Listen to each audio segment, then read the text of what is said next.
Pronto. Então, vamos continuando aqui. Deixa eu me marcar. Perfeito, gente. Então, vamos continuar. Olha, um aluno, acho que foi Claude Ellen, perguntou sobre a questão do retorno da presencialidade para o projeto SOI. Olha, por enquanto, a gente não tem previsão, tá? Por enquanto, a gente vai focar nas atividades online, inclusive participação em eventos online a nível nacional e internacional, né? A gente tinha feito aquela divulgação do evento do Canadá, para quem quiser, né, se inscrever. A gente também vai divulgar outros na medida que apareçam, né? Depois eu vou dar uma repassada para a gente participar e também a gente fazer as atividades, por enquanto vão ser todas online até segunda ordem, viu? Então, outra coisa que eu chamo a atenção é que quem ainda está sem grupos para depois das provas, ou seja, que vai ser no dia 14, se eu não me engano, está previsto para o dia 14 de outubro, não é isso? Dá uma olhadinha lá no Google Classroom e organize o seu grupo. Aí, lembrando, pode ser individual, dupla ou trio. Eu só recomendo fazer individual quem já tem experiência na área. Boa tarde, Esaú. Boa tarde, Maria Clara. Sérgio, boa tarde a todos e a todas vocês. Então, pessoal, individual só para quem tem mais experiência, tá? Porque é bom sempre. O ideal é você trabalhar em duplo ou trio. Em qualquer evento de Moon, seja o nosso interno, ou seja nacional ou internacional, é bom sempre ter uma equipe, tá? Inclusive, isso ajuda muito na dinâmica. Então, o assunto vai ser o quê? O Conselho de Direitos Humanos da ONU. Hoje a gente vai dar uma aula teórica sobre ONU, começar a falar também sobre a questão do Conselho de Direitos Humanos da ONU, porque a gente vai simular o Conselho de Direitos Humanos da ONU. E aí, vocês que já escolheram as equipes, e os outros que vão escolher depois, vocês vão ter que pesquisar qual é a postura de vocês nesse Conselho de Direitos Humanos da ONU, fazer um artiguinho de uma página, acho que a gente vai colocar depois a data para vocês entregarem, por volta aí do dia 10 de outubro, para vocês entregarem esse documento. Eu vou explicar como é que esse documento faz, mas é uma página, fonte 12, Times New Roman, simples, resumindo a posição do país ou a posição que vocês vão apresentar em relação ao Conselho de Direitos Humanos da ONU. Diz, professor, mas tem mais coisa, uma página é pouco. Só coloque o principal, tá? Nessa página. Vocês depois podem... Certo, Esaú. Esaú aí está disponível se alguém quiser formar equipe com ele, viu? Então, Esaú fica disponível aí, por acaso, alguém quiser, né? Aí para formar dupla. Então, lá tem alguns países, olhem qual é a relação dos que já estão escolhidos, viu? Que já tem alguns que já foram escolhidos, mas tem muitos países e a maioria deles são de fácil pesquisa, né? Caso tenha alguma dificuldade, entre em contato. Professor, estou com dificuldade para pesquisar sobre tal país que eu escolho que meu grupo está trabalhando, né? Então, tem essa dificuldade. Em outubro também a gente vai fazer um debate estilo popperiano, mas esse depois a gente vai organizar, tá? Depois a gente vai explicar. Ô, Oi, pode falar. licença.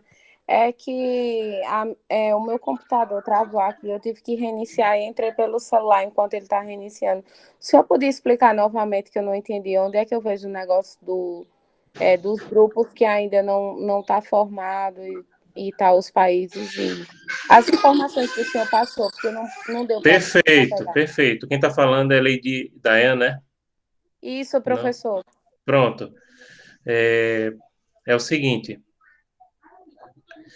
É, as informações estão no Google Classroom do Projeto SOI. Eu não sei se você já recebeu o convite do Google Classroom, porque no caso de projeto de extensão a gente vai usar o Google Classroom, né? Porque é só para colocar informação.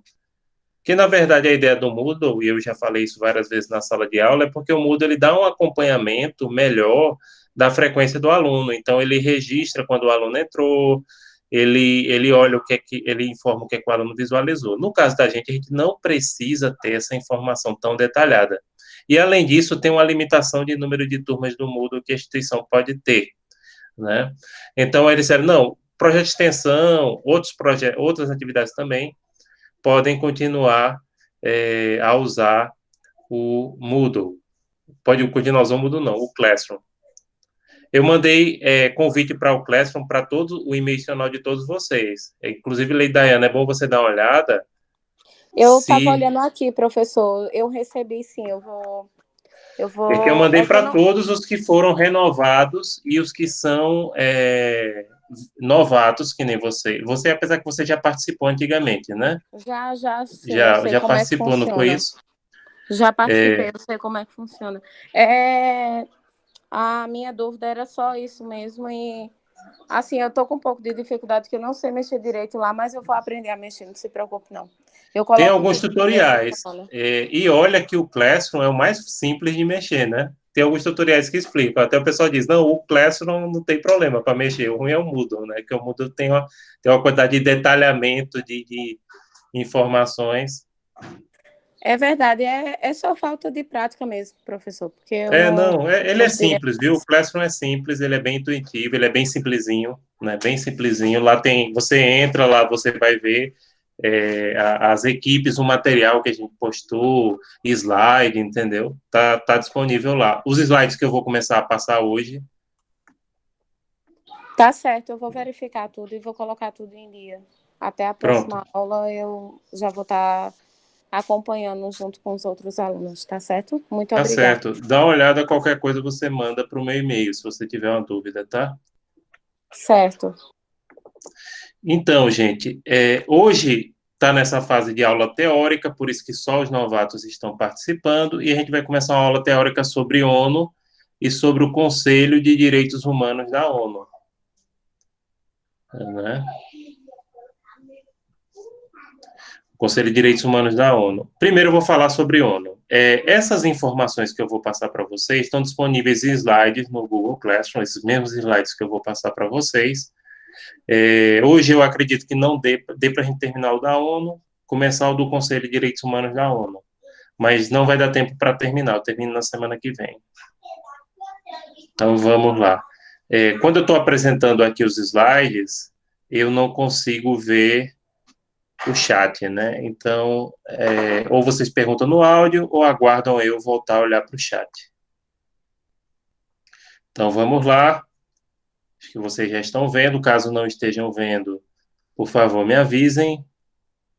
Então, aqui eu adaptei, né, em relação à disciplina que a gente tinha, que era Direito às Organizações Internacionais. Então, projeto de simulação de organização internacional, SOI a SES UNITA. Existem outros projetos SOI, viu, ao redor do Brasil. Inclusive, tem um muito mais velho que o nosso. O nosso é o mais velho do Estado, em funcionamento, né? Mas existe um mais velho que o nosso, tem uns 20 anos, esse projeto de Natal. Acho que ele surgiu em 2001 ou 2013, vai fazer quase 20 anos. Para vocês não procurarem na internet e ver coisa que tem SOI, né? Não, tem o SOI da Universidade Federal do Rio Grande do Norte, tem o nosso SOI, e tem outros SOIs também ao redor do Brasil. Que SOI é a tradução de MUN, né? Que em inglês usa a expressão MUN, que é Model of United Nations, que é modelo das Nações Unidas. Bom, pessoal, nesse caso aqui eu já atualizei, né? O assunto que a gente vai falar para vocês é a ONU, Organização das Nações Unidas. A ONU, pessoal, a Organização das Nações Unidas, ela foi fundada em 1945 através de um tratado chamado Carta de São Francisco, e ela é a sucessora da Liga das Nações, a sucessora política e sucessora jurídica da Liga das Nações. A Liga das Nações foi criada após a Primeira Guerra e foi extinta porque não impediu a Segunda Guerra Mundial. Então, a ONU foi fundada no seu lugar. A ONU teve 50 países fundadores, entre os quais o Brasil. Inclusive, o Brasil teve muito destaque na fundação da ONU. Por quê? A primeira pessoa que discursou na ONU foi um brasileiro chamado Oswaldo Aranha, um grande diplomata, ministro das Relações Exteriores do Brasil. Inclusive, se vocês já comeram um prato chamado filé diplomata, é por conta dele. E Oswaldo Aranha discursou tão bem, mas tão bem, que a partir daquele momento decidiram que toda a Assembleia Geral da ONU seria iniciada por um brasileiro. Inclusive está perto, né, de ter a próxima. A próxima acho que vai ser online. E por isso é que todos os anos quem faz a abertura da Assembleia Geral da ONU é um brasileiro, por conta dessa desse bom discurso, excelente discurso que Oswaldo Aranha fez. O prédio da ONU, ele foi desenhado por Oscar Niemeyer, né? Naquela época ele não era tão famoso. Ele, na verdade, foi Le Corbusier, que era um arquiteto suíço muito famoso, que tinha trabalhado aqui no Brasil também. Mas Le Corbusier estava adoentado e chamou Oswaldo Aranha, chamou Oscar Niemeyer para desenhar.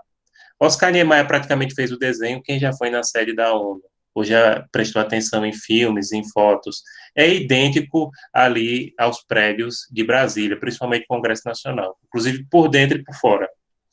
Né, eu já visitei, já fiz a visita guiada uma vez e já fui 2 vezes lá, mas a visita guiada mesmo, que você entra no plenário e tudo, eu só fiz uma vez. E foi desenhado por Oscar Niemeyer, né? Le Corbusier já estava bem adoentado, bem idoso, e naquela época era a década de 40, né? Oscar Niemeyer só foi fazer Brasília, desenhar Brasília na década seguinte. Repare que foi antes dele desenhar Brasília. Bom, então essa é a ONU. O quartel-general da ONU fica lá em Nova York, mas ela tem outros escritórios em outros continentes, com destaque para mais 3 escritórios. O escritório de Genebra, na Suíça, o de Viena, na Áustria, e o de Nairobi, no Quênia. Então, são esses os 3 escritórios e a sede principal. Claro, junto aos países que são membros da ONU, ela também tem uma representação, inclusive aqui no Brasil, viu?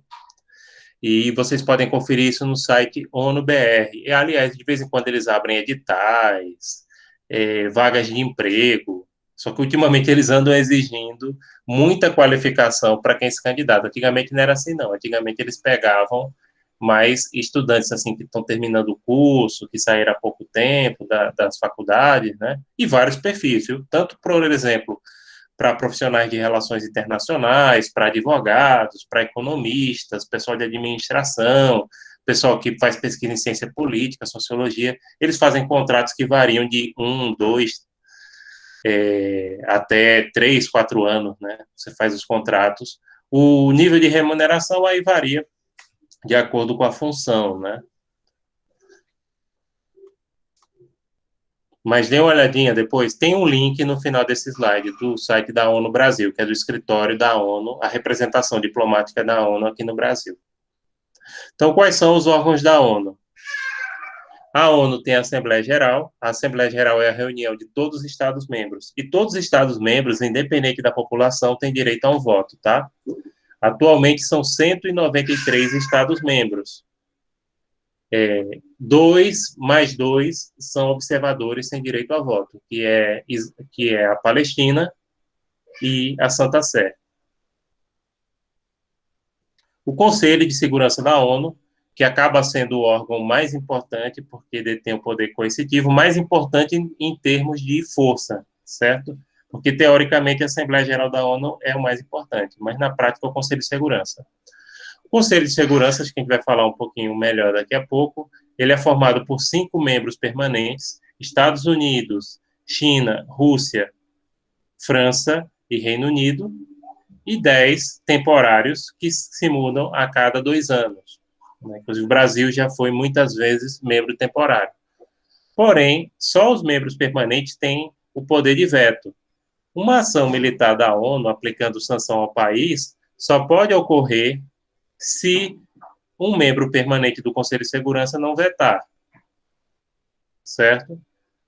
Então, por exemplo, a ONU aprova uma sanção contra a Coreia do Norte, a China veta, ou a ONU promove uma sanção contra Israel, Estados Unidos vetam. Então, esse é o Conselho de Segurança da ONU. Qual é o problema do Conselho de Segurança da ONU? Ele foi desenhado para um sistema internacional, e o pessoal de RI sabe bem o que é sistema internacional, o pessoal de direito, a gente fala isso muito rapidamente. Sistema internacional, gente, é a conjuntura política e histórica mundial de um determinado contexto. O contexto que o Conselho de Segurança da ONU foi desenhado é para a Guerra Fria, e a gente não vive mais no sistema internacional de Guerra Fria. O sistema que a gente vive é o sistema de pós-Guerra Fria, que é um sistema multipolar, que o sistema da Guerra Fria, como vocês sabem, era bipolar, né? De um lado você tinha o comunismo, e de outro lado você tinha o mundo capitalista.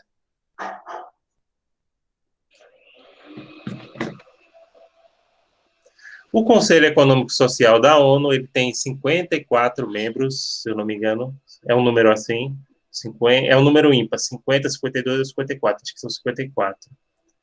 E ele faz o quê? Ele estabelece as diretrizes para as políticas públicas que a ONU e as suas agências especializadas desenvolvem no mundo inteiro.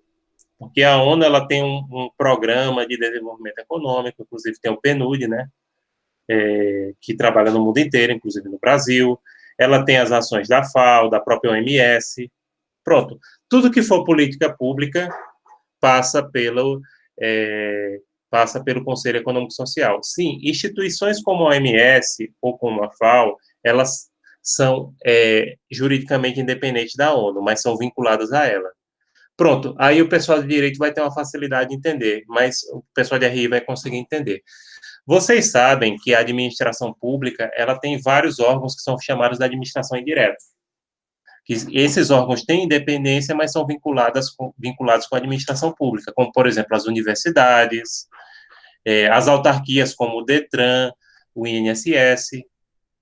O Estado tem a sua personalidade jurídica, mas ele tem uma porção de órgãos que é formado por empresas públicas, autarquias, que são subordinados ao Estado. Pronto. E a relação da ONU com essas organizações que eu estava falando, FMI, OMS, etc., é desse mesmo jeitinho, ou seja, são entidades independentes, mas seguem as diretrizes estabelecidas pela ONU. E estão vinculadas à ONU. E, nesse caso, quem administra as prioridades, quem estabelece as políticas públicas, é o Conselho Econômico e Social da ONU. Conselho de Tutela, ele foi extinto em 94, não existe mais, né? Esse Conselho de Tutela, gente, ele era criado para administrar territórios em processo de independência. A ONU nomeava um Estado para ser tutor, e esse Estado ficava responsável por esse território em processo de independência até ele se organizar. O exemplo mais conhecido é Israel, né? O tutor de Israel era o Reino Unido. Aí, em 48, Israel ficou independente. E, por último, o secretariado, né, formado pelo secretário-geral, que é como se fosse o presidente da ONU, tem mandato de 5 anos e direito a uma reeleição, só pode ter uma. Atualmente é um português, Antônio Guterres, e não pode haver cessão de pessoas de mesma nacionalidade. Aliás, eles dão prioridade a revezar continentes. Por exemplo, o secretário anterior era um coreano, Ban Ki-moon. Anterior a Ban Ki-moon era Kofi Annan, que era de Gana, África. Reparem, eles procuram revezar continentes. Então, tinha Kofi Annan, que era de Gana, na África, e depois o asiático Ban Ki-moon, da Coreia do Sul, e atualmente o português, Antônio Guterres, né, que representa aí, no caso, a Europa. Acho que vocês sabem que também era muito cotado para ser secretário-geral da ONU, o brasileiro Sérgio Vieira de Mello, um diplomata competentíssimo. Tem um filme na Netflix sobre ele que eu recomendo, que é Sérgio, né? Quem interpreta é Wagner Moura. É um filme bom, legal, mostra um pouco do trabalho que ele teve, inclusive lá na ONU, ele e Folke Bernadotte, que era um conde sueco que morreu no processo de independência de Israel, são as pessoas mais homenageadas que morreram a serviço da própria ONU, né? Sérgio Vieira de Mello era muito ligado a Kofi Annan, e Kofi Annan queria colocá-lo como sucessor, né, para ele ser o secretário-geral da ONU. Inclusive, isso é mencionado no filme por conta dos americanos. Olha, a gente sabe que você tem interesse em ser secretário-geral da ONU, né, e precisa do apoio dos Estados Unidos. Uma ameaça um pouco velada. Quem assistiu o filme, Sérgio, sabe do que eu estou falando. Cara competentíssimo, uma pena que ele morreu. Então, agências especializadas e programas da ONU, a OIT, a Organização Internacional do Trabalho, a FAO, que eu já participei de um projeto, inclusive quando eu tinha 17, 18 anos, que é a Organização das Nações Unidas para a Agricultura e Alimentação, tem sede em Roma, a OIT tem sede em Genebra. A Unesco, que é a Organização das Nações Unidas para a Educação, Ciência e Cultura, a sede em Paris, quem dá aquele patrimônio histórico da humanidade, que tem dois, né? Tem o patrimônio histórico e o natural, é a Unesco. A Unicef, pessoal, não é organização internacional, é um fundo, por isso que o F, né, de fundo, o cognato aí em inglês, de financiamento de projetos ligados à infância e adolescência, perdão. Se vocês não quiserem doar para a Rede Globo via Unicef, vocês podem doar para a Unicef entrando no site dela. Não precisa de cartão de crédito internacional, pode ser qualquer quantia, gente. Eles recebem qualquer quantia. Inclusive, eu faço doação, né?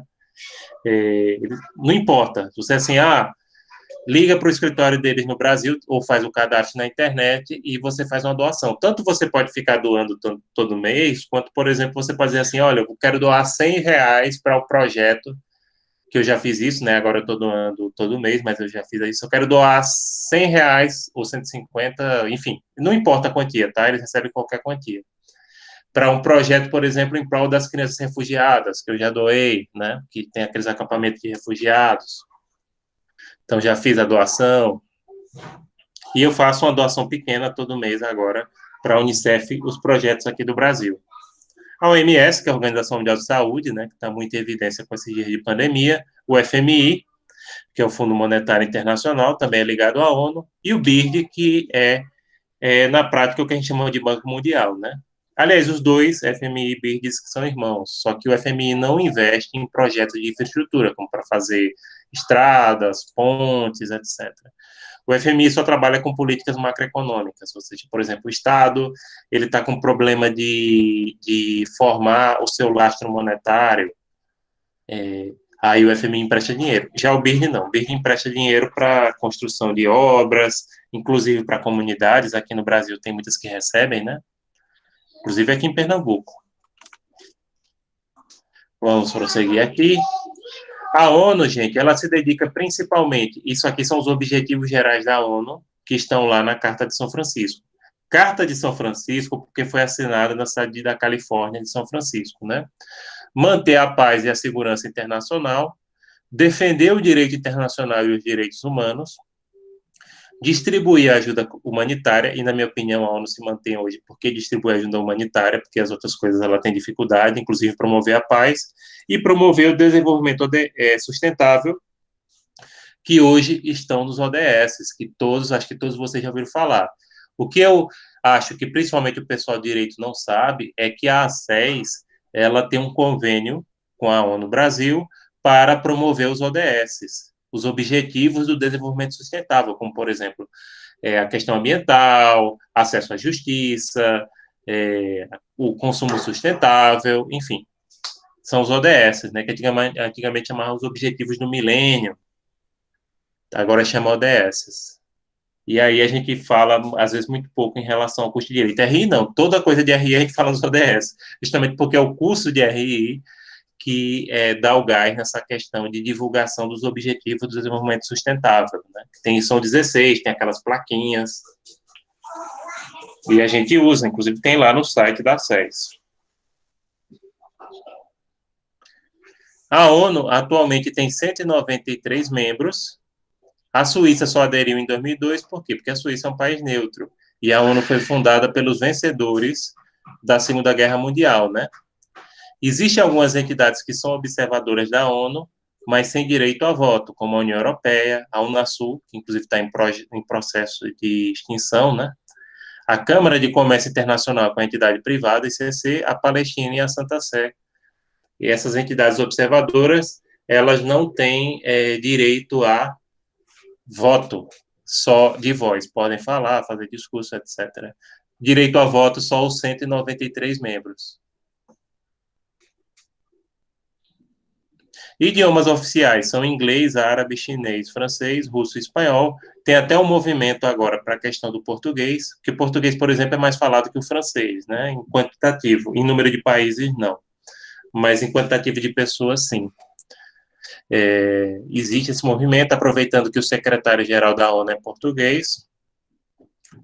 Então, há esse movimento, mas, por enquanto, não há essa perspectiva. Inclusive, a reforma da ONU é muito difícil, e os idiomas oficiais da ONU são esses. Pronto, se a gente for fazer uma visita guiada à ONU, você pode escolher qualquer um desses idiomas aqui.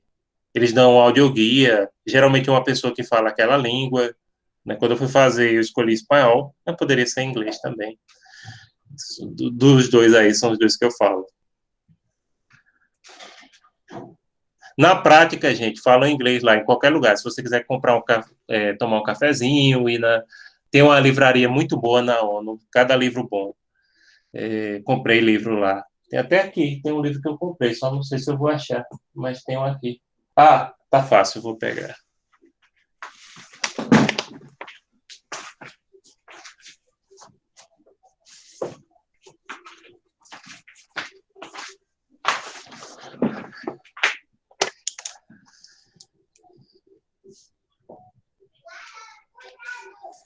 Pronto, esse livro aqui eu comprei na sede da ONU, Inventing Human Rights, da Lynn Hunt.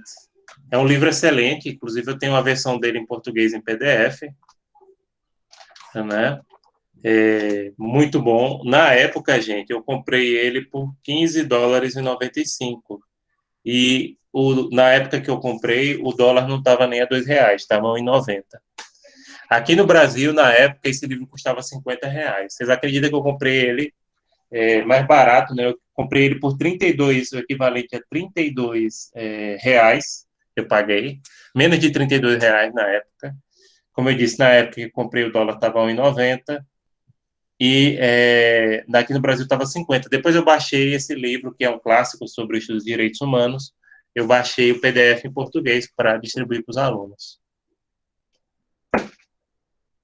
Então, lá também tem uma livraria muito bom. E para finalizar, pessoal, o orçamento da ONU é bancado conforme a capacidade contributiva de seus membros, né? Não existe uma mensalidade para a ONU, é uma anuidade, é pago todos os anos. E todos os anos, assim, mais ou menos de 3 em 3 anos, é trianual. Eles votam na Assembleia Geral, estabelecendo quanto cada país vai pagar do orçamento geral da ONU, viu? Os Estados Unidos, por exemplo, eles pagam 22%, que é o limite máximo. Isso equivale para 2020, o valor bruto, né, a 678 milhões de dólares americanos, que o USD, né, United States Dollar. O Japão paga 8,5%, a Alemanha paga 6%, o Reino Unido paga 4,5%, a França paga 4,4%, a Argentina 0,9%, alguns países eu escolhi, né? Austrália 2,2%, Canadá 2,7%, Brasil 2,9%, equivalente atualmente a 90 milhões de dólares, né? A China 12%. Geralmente, não existe um percentual do PIB do país, percebam. Mas, assim, quanto mais o país é forte economicamente, mais ele paga. A menor cota é de 30 mil dólares para países pequenos e muito pobres, como, por exemplo, São Tomé e Príncipe, Eritreia ou Burundi, que aí são países que recebem mais ajudas da ONU do que podem pagar. Pagam para, assim, para não dizer assim, é de graça, entendeu? Mas eles recebem mais ajudas do que pagam. Então, vocês viram que o valor é de acordo com a capacidade contributiva. Agora, isso não significa, por exemplo, o Brasil paga 2,9% do orçamento do Brasil, até porque 90 milhões não é nada. Pra vocês terem ideia, a Prefeitura de Caruaru tem um orçamento de mais de R$ 1 bilhão, Prefeitura de Caruaru, por ano. Então, o orçamento do Brasil é trilionário, né? O Brasil, lembrando que com crise ou sem crise, é uma das 10 maiores economias do mundo. Então, por isso que pagam um valor alto. As referências estão aqui, né? Primeiro, o livro do Mauzuoli, Curso de Direito Internacional Público, que todos vocês sabem que eu gosto muito. Tem disponível na Biblioteca Digital da SES. Também, vocês podem entrar no site da ONU-BR, que é o site do Escritório das Nações Unidas no Brasil, que tem lá Conheça a ONU. Tem o livro do RESEC, Curso de Direito Internacional Público, também disponível na minha biblioteca digital da SES. E ele foi juiz da Corte de Haia, que é da ONU, então ele fala bem da ONU, porque ele foi juiz, né, do órgão judiciário da ONU. A ONU tem um tribunal internacional em Haia, né, Corte Internacional de Justiça. E vocês, principalmente aqueles que falam outras línguas, como o inglês, o francês, o chinês, o árabe, enfim, pode entrar no site da United Nations, tem aqui o endereço, e lá vocês podem acessar na língua de preferência, né, de vocês, sendo os idiomas oficiais da ONU, né? O site da ONU Brasil, obviamente, é em português. E pronto. Antes de eu passar, tem alguma dúvida? Deixa eu ler. Vocês têm alguma pergunta, alguma dúvida sobre a ONU?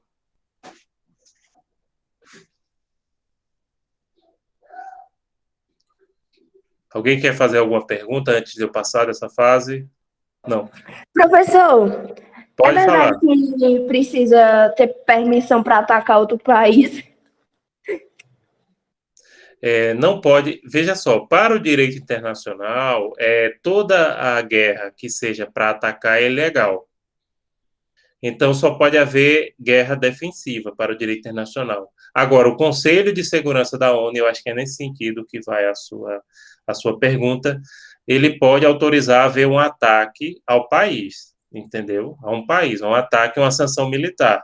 E isso já ocorreu algumas vezes. Porém, tem que ser aprovado pela maioria do Conselho de Segurança e um dos 5 grandes, que é Estados Unidos, Reino Unido, Rússia, como sucessora da União Soviética, China e França não vetar. Porque se um vetar, não tem. Apesar que, no caso da guerra do Iraque, os americanos levaram para o Conselho de Segurança da ONU e eles disseram assim, não foi aprovado, acho que na época China e França, foram 3 que vetaram, viu? Não foi só um veto, não.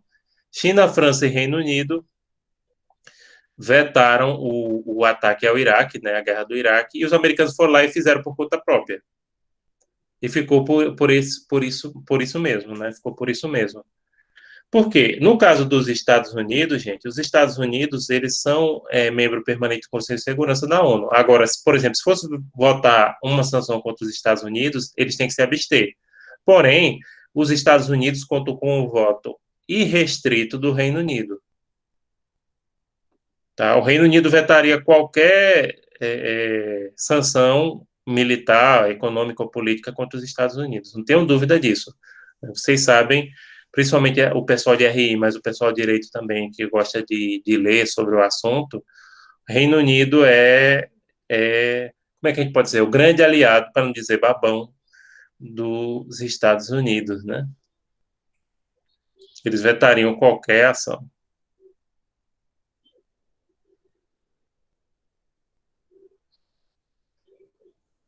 Israel, por exemplo, quem veta geralmente são os Estados Unidos.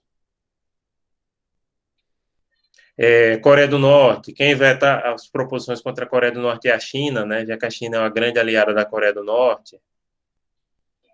Entenderam? Cada um tem o seu aliado. Assim, esses países mais problemáticos no mundo, eles têm seus aliados no Conselho, ou procuram fazer alguma aliança com o Conselho de Segurança da ONU, né? A Venezuela hoje puxaria para a Rússia, não porque Putin é de esquerda. Putin nem é de esquerda, nem é de direita. Aquilo é um político bem malandro e oportunista de caráter centrista, né? Por exemplo, uma coisa que eu acho engraçada é quando Putin diz que o cristianismo tem muita coisa a ver com o comunismo. Ele fala isso porque a principal base de apoio eleitoral dele na Rússia são os cristãos ortodoxos e os comunistas, que são 2 grupos, né, que historicamente tiveram muitos problemas, e principalmente dentro da própria Rússia. Mas aí, para ele tentar ajustar o seu eleitorado, ele diz, não, vocês têm muita coisa em comum.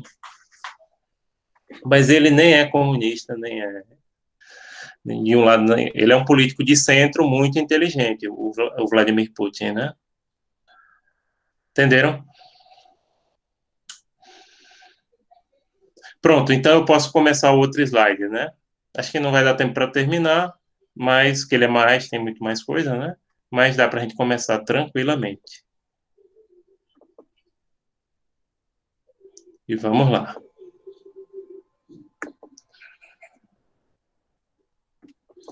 Deixa eu olhar aqui. Eu vou abrir. Lembrando que esses slides estão disponíveis lá no Google Classroom. Então, vamos lá.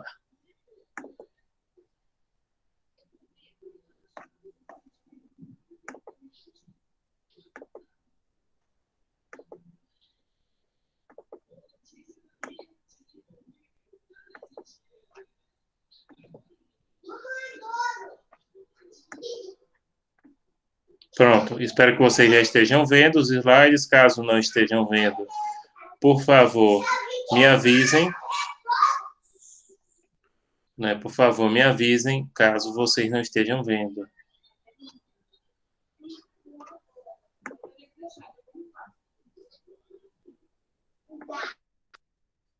Estamos vendo, professor. Perfeito. Então, vou começar.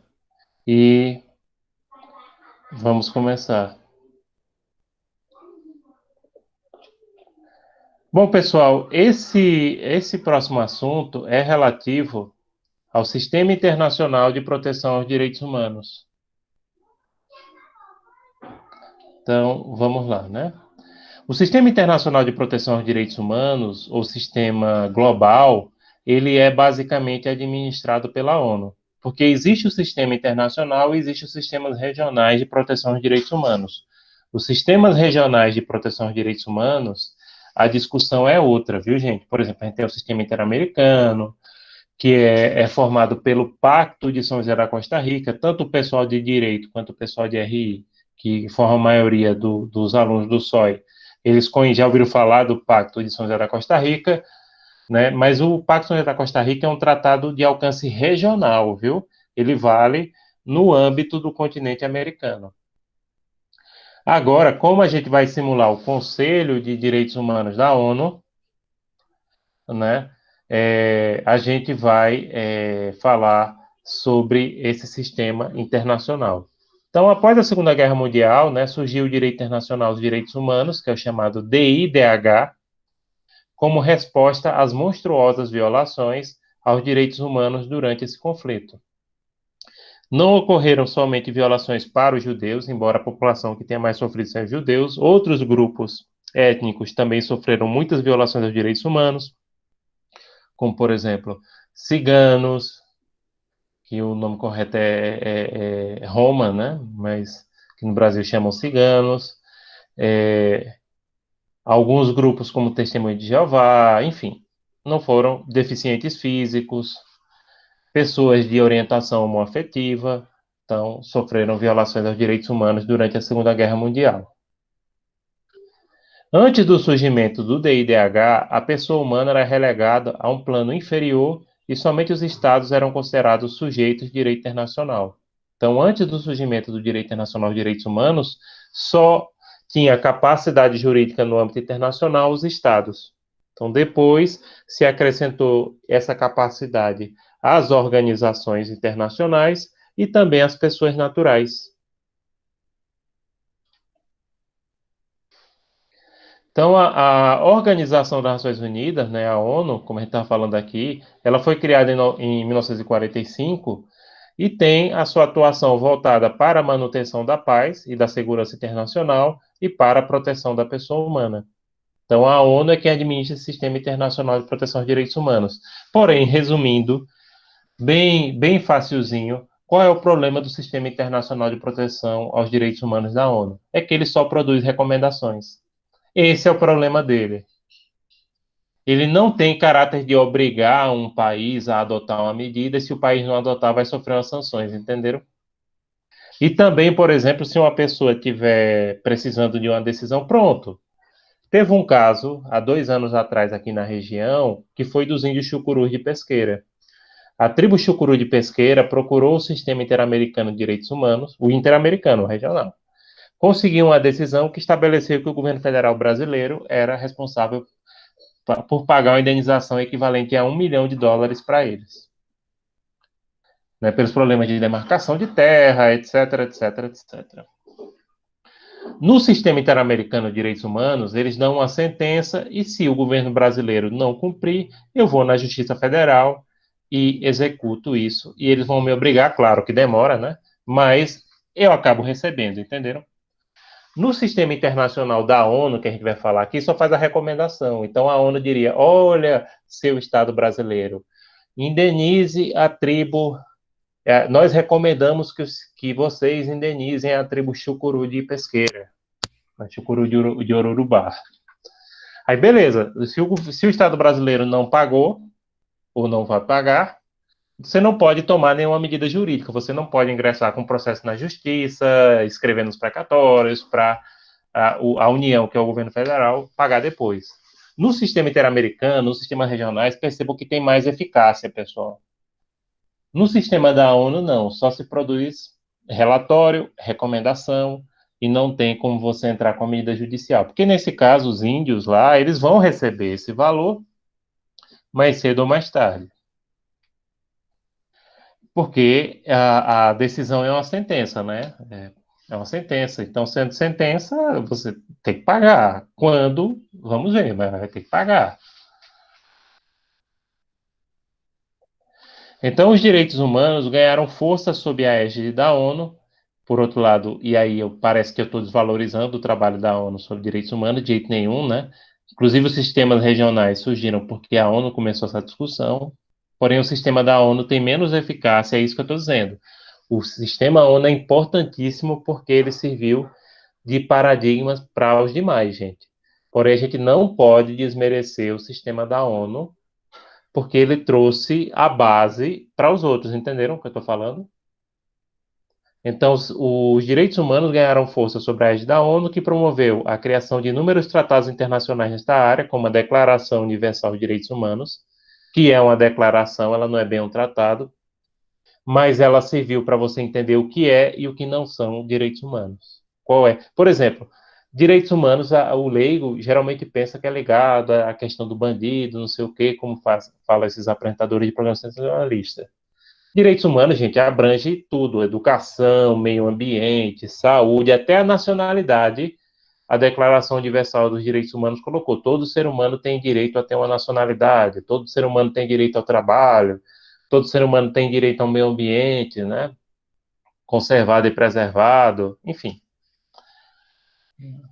E o Pacto dos Direitos Civis e Políticos e de Direitos Econômicos, Sociais e Culturais. Então, notem o seguinte, que a ONU, ela trouxe um paradigma importante, ainda que a gente reclame que o sistema dela é pouco eficaz. Na verdade, os estados deveriam cumprir as recomendações. É que o sistema da ONU ele não tem mecanismos para obrigar, caso os estados não cumpram, a fazer isso. Até porque ela é criada por esses estados, por essas nações, né? Exatamente. Aí eles não têm muito interesse em fazer isso no contexto universal. Em regional, por exemplo, hoje a gente tem um sistema interamericano, a gente tem um sistema europeu que são bem eficientes, né, na medida do possível. E aí, mas eles vieram todos a partir do sistema ONU.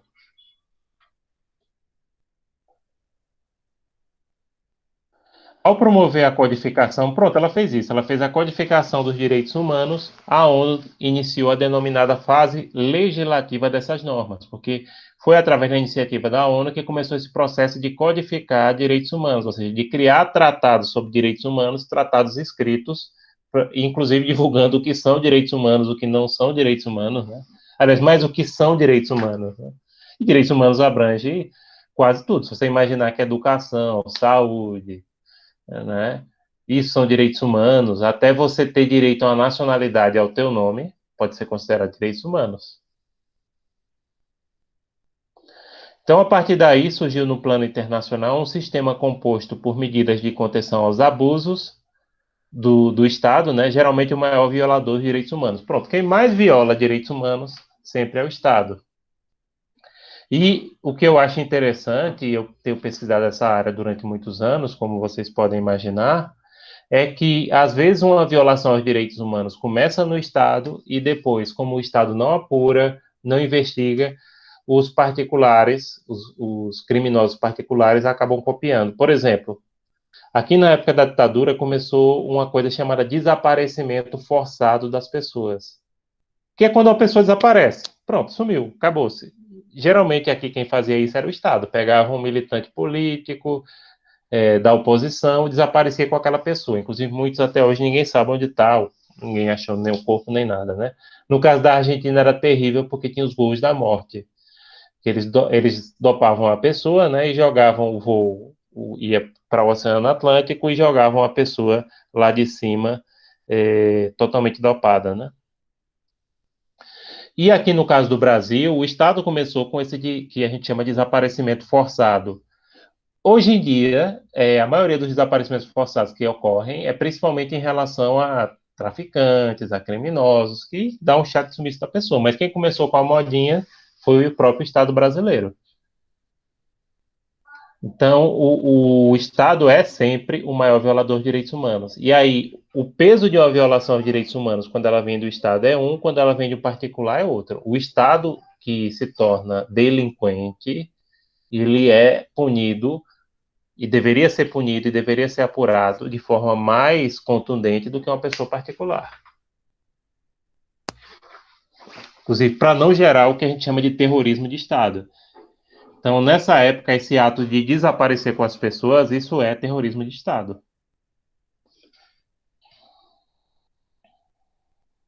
Vale ressaltar que a proteção internacional da pessoa humana não faz distinção da nacionalidade ou país de origem das vítimas de violações de direitos humanos. Sim, é verdade. Porém, o tipo de proteção varia de estado para estado. Agora, por exemplo, se um estado ele faz parte de um sistema internacional de proteção aos direitos humanos, qualquer pessoa, em tese, qualquer pessoa que sofrer violações aos direitos humanos, não importa a nacionalidade dela, vai estar amparada. Entendeu? É nesse sentido. Então, por exemplo, o Brasil, formalmente, né, ele faz parte do sistema da ONU e faz parte do sistema. Ele faz parte do sistema da ONU e ele faz parte do sistema interamericano, né? Então, qualquer violação aos direitos humanos que ocorra, a pessoa pode escolher um caminho ou outro. Sim, não pode escolher os dois ao mesmo tempo, tá? Você pode escolher um ou pode escolher outro, mas não pode escolher os dois por conta de uma coisa que o pessoal de direito sabe, que é chamado litispendência. E aí é a litispendência internacional, né? Ou seja, ter dois processos ao mesmo tempo sobre o mesmo assunto, só que em lugares diferentes. Não, não pode. Ou você escolhe um caminho ou outro. Aí você diz, professor, é melhor o sistema interamericano do que o sistema da ONU. Depende do contexto. Depende do contexto. Se para você é interessante receber uma indenização, eu falo isso principalmente para o pessoal de direito, porque o pessoal de direito depois pode topar alguma ação futuramente em relação a isso, né? Pode vir atender a clientes em relação. E o pessoal de RI também orientando, né? Porque não precisa de advogado para entrar num sistema ou no outro. Precisa ter informação e saber procurar, né? Inclusive tem um formulário online do Sistema Interamericano e do Sistema ONU que você encaminha as denúncias. Então, gente, depende do que você quer. Se você quer receber indenização, etc., ou tem a possibilidade de receber indenização, é mais interessante entrar no sistema interamericano. Porém, se você quer simplesmente uma declaração internacional que houve uma violação aos direitos humanos, talvez o sistema ONU seja melhor, entenderam? Depende do objetivo. O sistema ONU ele tem uma vantagem que é o RPU, a gente vai falar ainda nesse assunto. Acredito que hoje não dê tempo, mas na semana que vem sim, que é o mecanismo de revisão periódica universal, ou seja, de 3 em 3 anos, eles avaliam quais são as principais violações aos direitos humanos que ocorrem naquele país. E se vocês analisarem, por exemplo, o RPU do Brasil, vocês vão ver que é muito justo. É aquilo mesmo que tem. Então, ali tem indígenas, ali tem questão dos presídios, que a gente sabe que é uma situação terrível. Tem a questão, enfim, os principais problemas, os problemas ambientais, etc, etc, etc. Vocês vão ver que é bem justo, é bem em cima daquilo. E esses são os problemas realmente que o Brasil possui. Bom, pessoal, a Declaração Universal dos Direitos Humanos, ela consolida uma ética universal, permitindo que a indivisibilidade e universalidade dos direitos humanos se tornasse um tema universal. Um destaque que eu chamo aí é o seguinte: direitos humanos, a partir da Declaração Universal, eles se tornam universais. Parece redundante, mas não é. O que é que significa eles serem universais? Eles são universais porque são aplicados a todos. Direitos humanos é para todas as pessoas, cometam crimes ou não, né? Que tem muito essa discussão no Brasil, não, direitos humanos só devia ser para aquelas pessoas que não cometem crimes. Não, gente. Primeiro, todo mundo comete crime. Claro, a maioria de nós, inclusive eu, só comete crimes de baixo potencial ofensivo, como pronto, esses dias eu estou cometendo crime, devia nem falar, mas eu vou falar que eu estou cometendo um crime, né? Qual é o crime que eu estou cometendo esses dias? Tem uma série que passa na Cultura, mas eu não tenho tempo de assistir, que é o Father Brown, que é uma série muito boa, da BBC, passa na TV Cultura aqui no Brasil, só que eu não tenho tempo de assistir no horário, porque geralmente eu estou dando aula ou cuidando de alguma coisa. Aí o que acontece? Depois, eu assisto depois em links piratas da internet. Então, só por assistir esse link pirata, eu já estou cometendo um crime, né? Então, se você baixar alguma coisa na internet, música eu já não baixo, acho que quase ninguém, porque assiste no Spotify, né?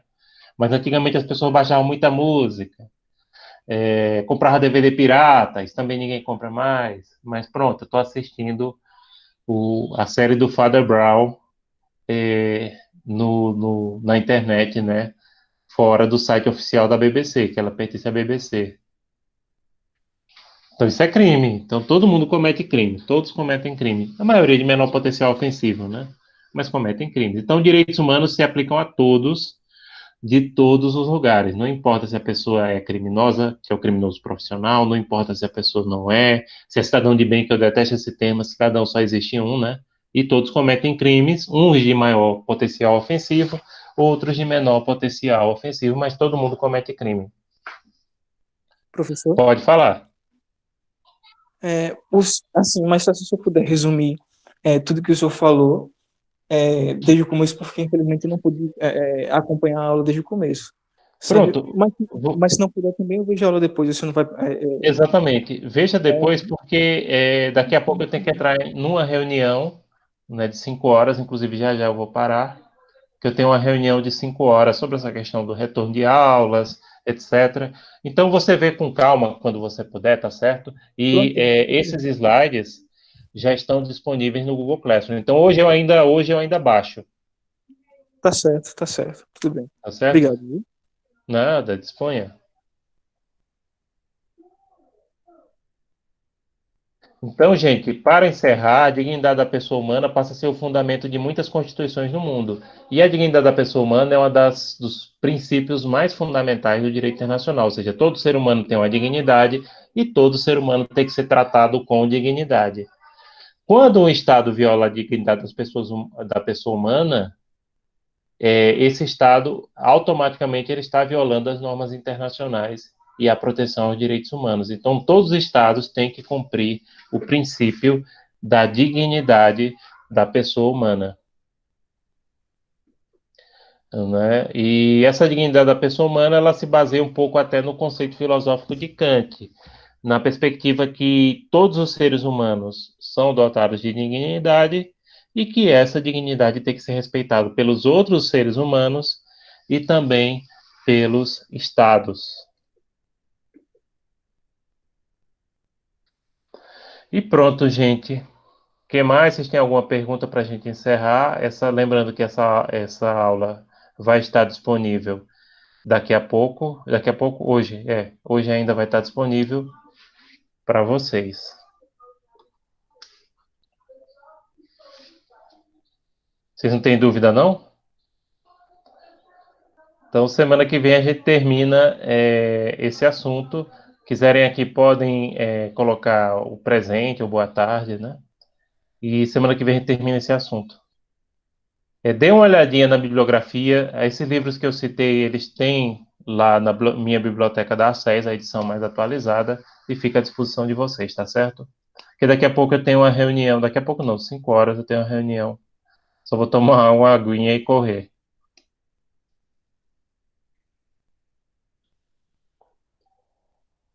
Tchau, tchau, gente. Obrigado pela presença de vocês, tá certo?